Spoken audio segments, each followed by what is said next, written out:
Graça e paz. No livro de 1 Samuel, do capítulo 1. 1 Samuel, capítulo 1, a partir do primeiro verso. Havia certo homem de Ramataim, Zafita, dos montes de Efraim, chamado Eucana, filho de Jeroão, neto de Eliú e bisneto de Tou, filho de Eframita, Zuf. Ele tinha duas mulheres, uma se chamava Ana e a outra se chamava Penina. Penina tinha filhos, Ana, porém não tinha. Todos os dias este homem subia da sua cidade, Siló, para adorar e sacrificar ao Senhor dos Exércitos. Lá, Eufini e Finéias, os dois filhos de Eli, eram sacerdotes do Senhor. No dia em que Eucana oferecia sacrifício, dava poções à sua mulher, Penina, e todos os seus filhos e filhas, mas Ana dava uma porção dobrada, porque a amava, apesar de o Senhor tê-la deixado estéril. E porque o Senhor a tinha deixado estéril, sua rival a provocava continuamente a fim de irritá-la. Isso acontecia anos após anos. Sempre que Ana subia à casa do Senhor, sua rival a provocava e ela chorava e não comia. Eucana, seu marido, lhe perguntava: Ana, por que você está chorando? Por que não come? Por que está triste? Será que eu não sou melhor para você do que 10 filhos? Certa vez, quando terminou de comer e beber em Siló, entrando o sacerdote, ali sentado numa cadeira junto à entrada do santuário do Senhor, Ana se levantou e, com a alma amargurada, chorou muito e orou ao Senhor. E fez um voto, dizendo: ó Senhor dos Exércitos, se tu deres atenção à humilhação da tua serva, te lembrares de mim, e não te esqueceres da tua serva, mas lhes deres um filho, então eu dedicarei ao Senhor por todos os dias da sua vida, e o seu cabelo e a sua barba nunca serão cortados. Enquanto ela continuava a orar diante do Senhor, Eli observava a sua boca, como Ana orava silenciosamente. Seus lábios se mexiam, mas não se ouvia a voz. Então Eli pensou que ela estivesse embriagada e lhe disse: até quando você continuará embriagada? Abandone o vinho. Ana respondeu: não se trata disso, meu senhor. Sou uma mulher muito angustiada, não bebi vinho, nem bebida fermentada. Eu estava derramando minha alma diante do Senhor. Não julgues tua serva uma mulher, não julgues tua serva uma mulher vaida. Estou orando aqui até agora por causa da minha grande angústia e tristeza. Ele respondeu: vá em paz, e que Deus de Israel conceda a você o que você pediu. Amém? Senhor, muito obrigado pela leitura desse texto de 1 Samuel, pela vida de Eucana, de Ana, de Penina, e que o Senhor fale conosco a partir dessa história, desse relato bíblico. Fala conosco, usa-nos para que possamos aprender, crescer a partir dessa experiência. Nós rogamos em nome de Jesus. Amém e amém. Assentados, obrigado.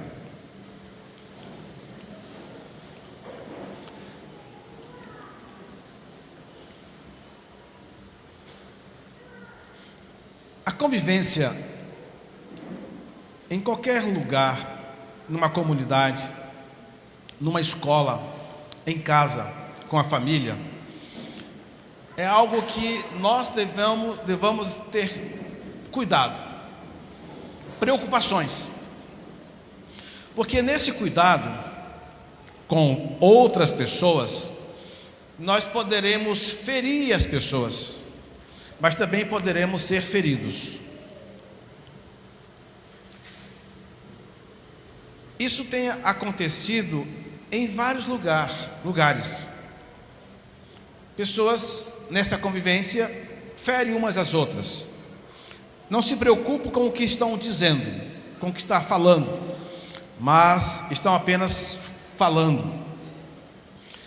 E nessa fala, nessa convivência, nós poderemos estar causando no outro algumas feridas, algumas angústias, algumas dores. Eu parto do pressuposto que Ana, esposa de Elcana, estava sendo rejeitada, principalmente pela sua rival. E o que significa rejeição? Repelir, afastar, recusar, pôr do lado, excluir. Quando rejeita, não quero tê-lo ao lado ou na minha vida. Esse assunto é uma oportunidade para nós refletirmos um pouco da vida em família, comunidade e também no trabalho.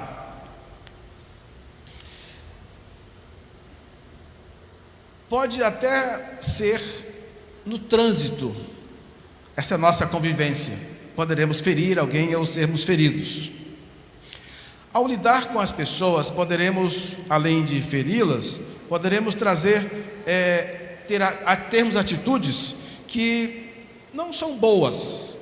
Isso pode trazer alguma dificuldade para algumas pessoas. Não permitir que o medo, a raiva, o ódio venha fazer parte da sua caminhada. Deveríamos nós termos esse princípio, estarmos atentos a isso.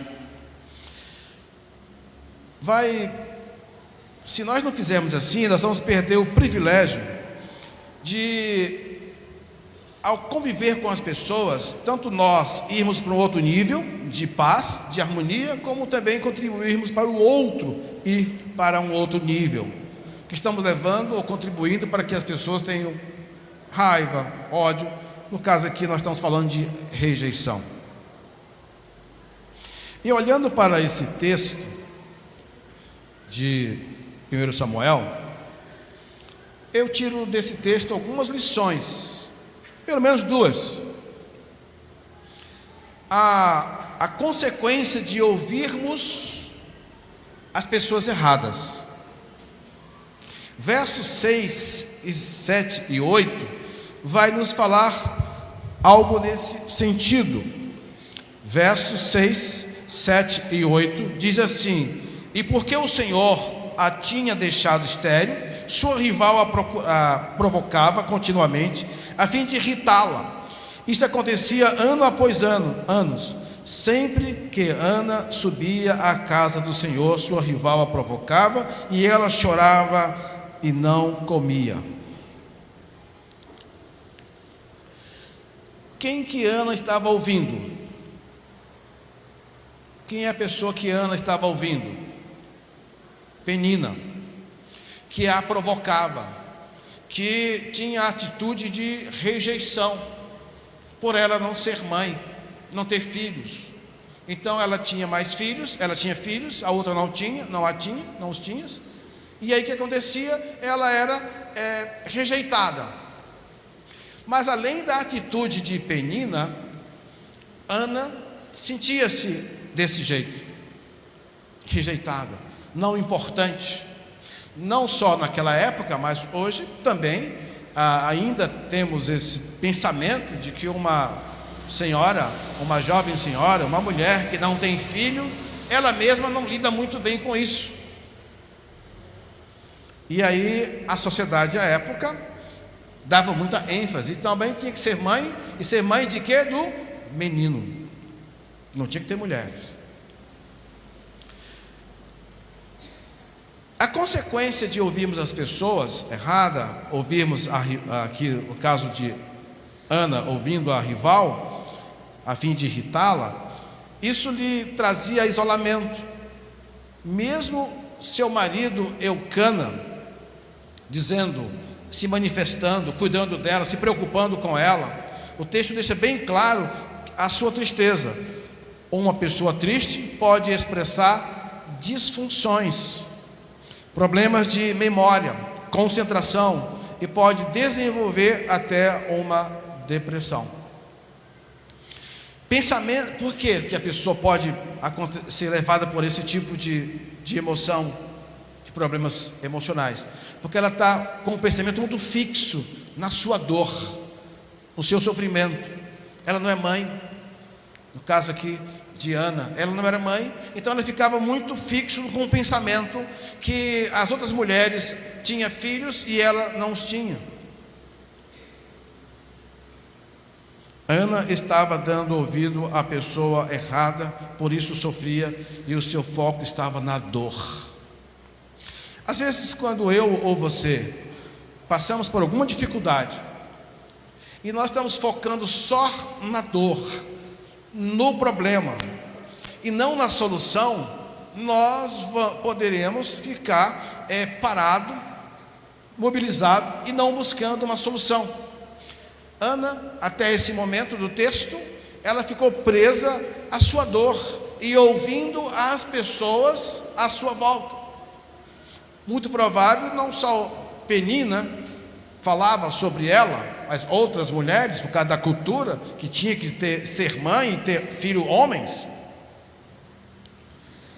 O sentimento de rejeição pode levar a pessoa a manter um pensamento de pânico por algumas coisas.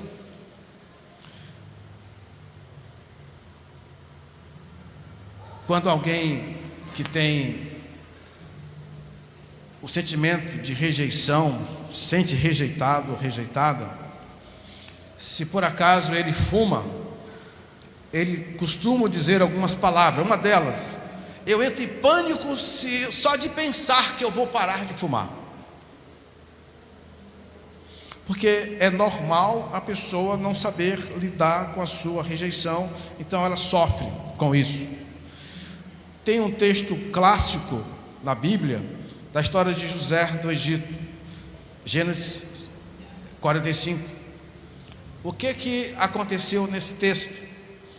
José, que todo mundo sabe a história, ele era rejeitado pelos seus irmãos, ele foi vendido, negociado para uma outra cidade, para uma outra pessoa, foi colocado dentro de um buraco, porque os irmãos não gostavam, o rejeitavam. Na sua família, ele convivia com essa rejeição.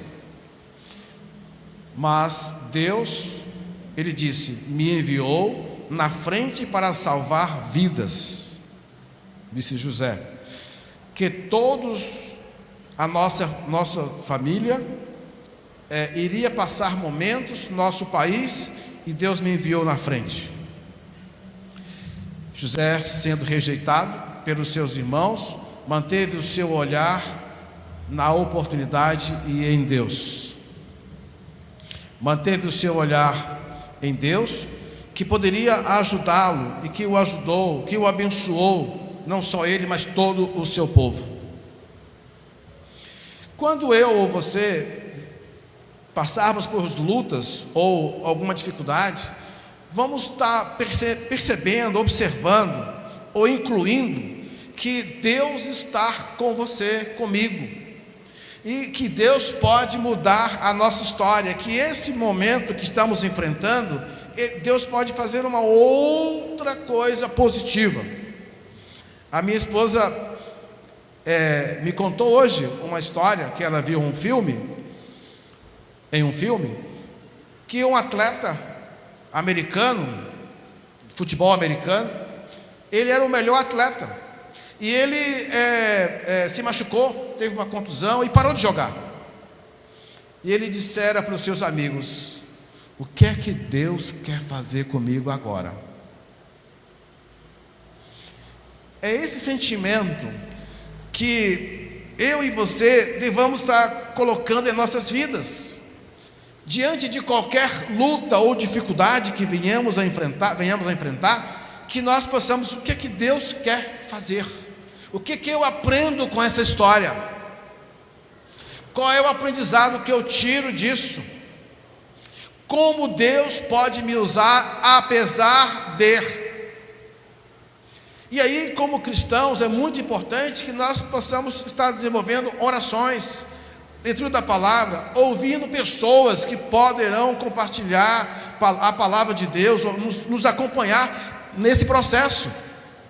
Que quando a pessoa está fixando os seus olhares só na dor, no sofrimento, ele perde a oportunidade, o privilégio de buscar a bênção. Às vezes tem alguma coisa ao seu lado, ou alguém que pode ajudá-lo, ele não percebe, porque ele está fixo na dor. Quantas vezes Ana subiu, foi até a cidade para adorar com seu marido, todos os seus familiares, e ela ouvia isso, na sua comunidade, ela ouvia isso, rejeitada, humilhada. Às vezes nós temos a solução muito próxima de nós não estamos dando atenção ou buscando. José do Egito, apesar de todo o sofrimento, ele disse: Deus me enviou na frente para salvar vidas. Esse é um pensamento, e não ficar pensando só, fui rejeitado, sou rejeitado pelos meus irmãos. Manteve o seu olhar na oportunidade que Deus estava lhe dando. Uma outra pessoa, 1 Samuel 17, 26 a 32, Davi conversa com um dos soldados que tinha os filisteus, e tinha um filisteu muito grande, Golias. E aí o rei Saul disse: olha, não tem mais ninguém para lutar com esse homem, com esse povo.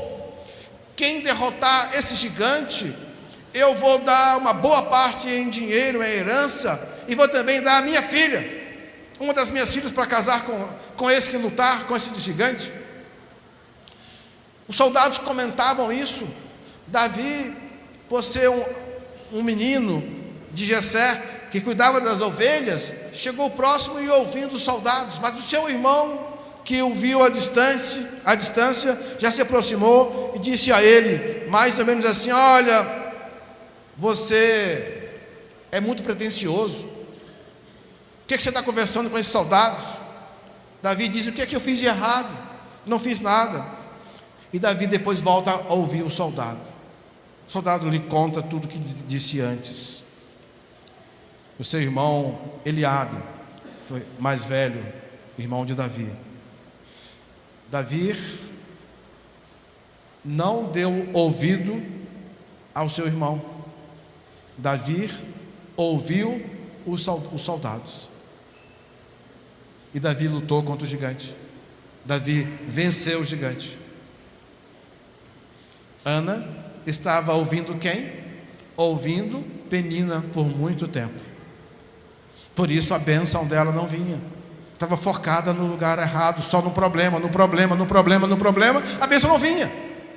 E assim às vezes é conosco.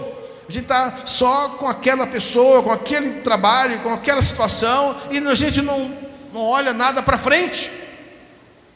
Precisamos buscar pessoas na palavra, orações, conversar com o nosso pastor, conversar com pessoas que realmente têm uma outra percepção diferente, para nós aprendermos, crescermos.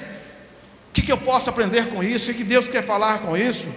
Davi teve essa oportunidade, que depois se tornou o rei de Israel.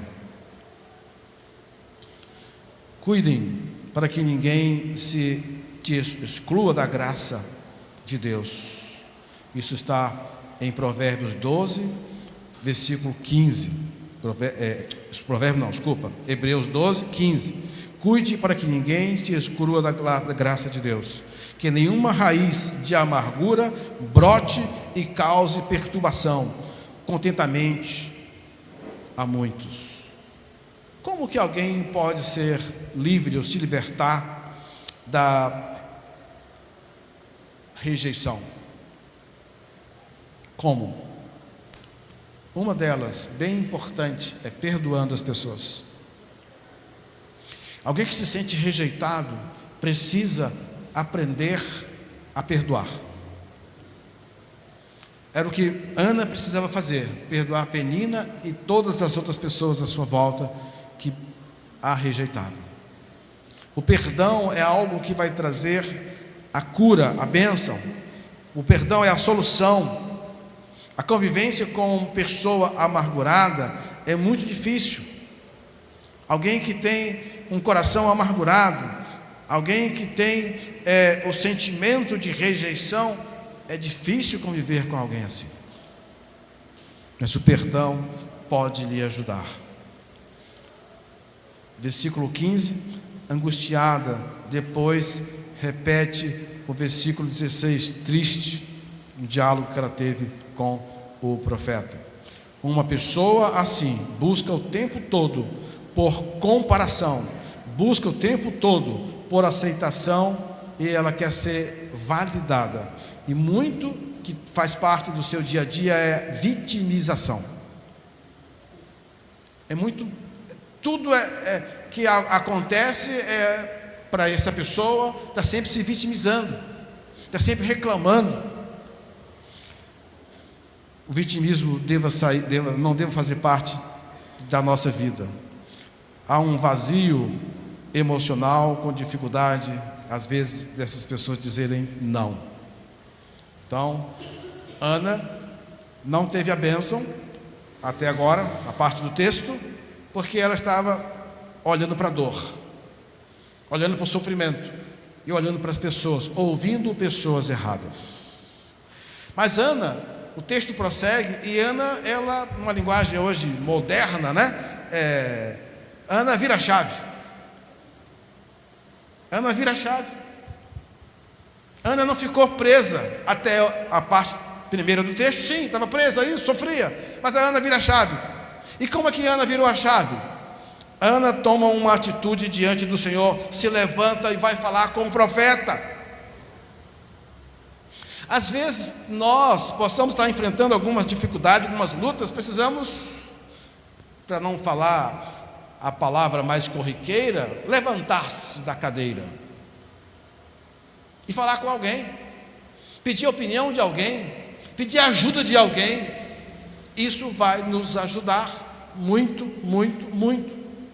Se a gente fica parado, sofrendo só conosco, não toma uma atitude, não fala com ninguém, não ora, não leia a Bíblia, não vem à igreja, não faz nada, vai ser a mesma coisa. E aí tem uma frase, né, que é atribuída a Albert Einstein: fazer as mesmas coisas do mesmo jeito, querendo obter resultado diferente, é insanidade. Vai fazer a mesma coisa do mesmo jeito, vai ter o mesmo resultado. É o que antes Ana tinha: choro, angústia, tristeza, dor, sofrimento. Mas ela vira a chave. Ana vira a chave, fez um voto com o Senhor, derramei a minha alma diante do Senhor, derramou a sua alma diante do Senhor, a sua angústia, a sua tristeza.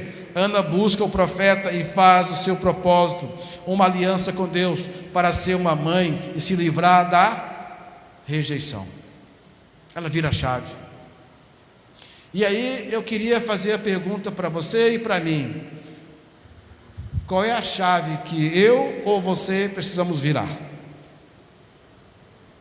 Quem que nós estamos ouvindo? Quem é a pessoa errada? Precisamos virar a chave. Qual é a chave que você e eu precisamos virar? O que temos que fazer? Ana levantou-se e foi falar com o profeta. Orou. Uma linguagem da psicologia, ela fez uma catarse. Jogou tudo para fora. Estou bebendo ou não? Eu estou aqui, a tua serva está aqui em comunhão com o Senhor. Eu estou falando com Deus, não estou bebendo, nunca bebi nada. E aí ela faz a sua catarse, joga diante de Deus tudo. E diante do profeta, que nem ouvia o que ela dizia, só ouvia que ela mexia os seus lábios, a sua boca. Qual é a chave que você precisa virar? Qual é a oração que você precisa fazer? Qual a oração que eu preciso fazer? O que é que eu ou você ainda não entregamos para Deus? Tem algo que não entregamos para Deus? Ana estava querendo resolver isso do jeito dela, chorando, angustiada, dor, sofrimento. Mas aí quando ela vira a chave, ela entende que não tem jeito, tem que entregar para Deus. Eu quero desafiar a mim mesmo e a vocês, que alguém tiver algo, entregue para Deus. Ele é que vai resolver. A palavra diz que não é pela força e nem pela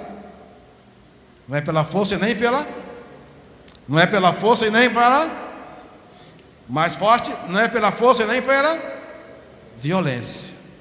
Então é oração, é entregar para Deus, é conversar com Deus.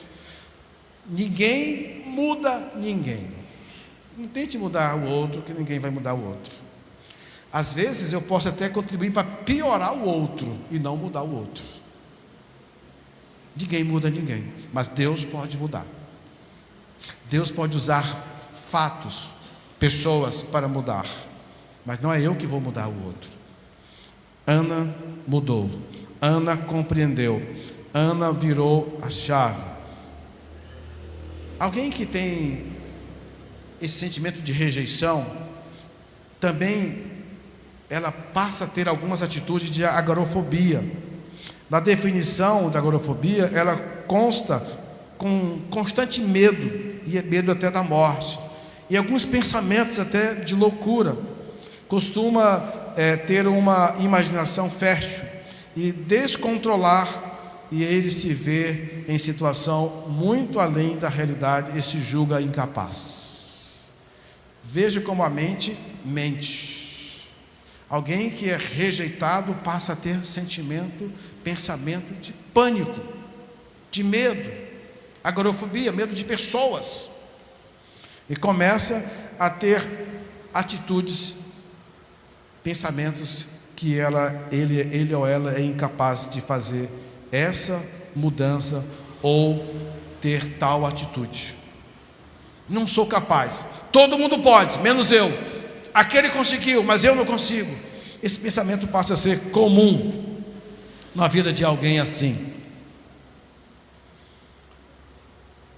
Temer a loucura e não ousa falar sobre suas questões com os outros, pois receia que considere louco. É preciso compreender que isso não é loucura, mas é algo do pensamento, que a pessoa começa a pensar desse jeito, não se julga capaz de resolver daquela situação.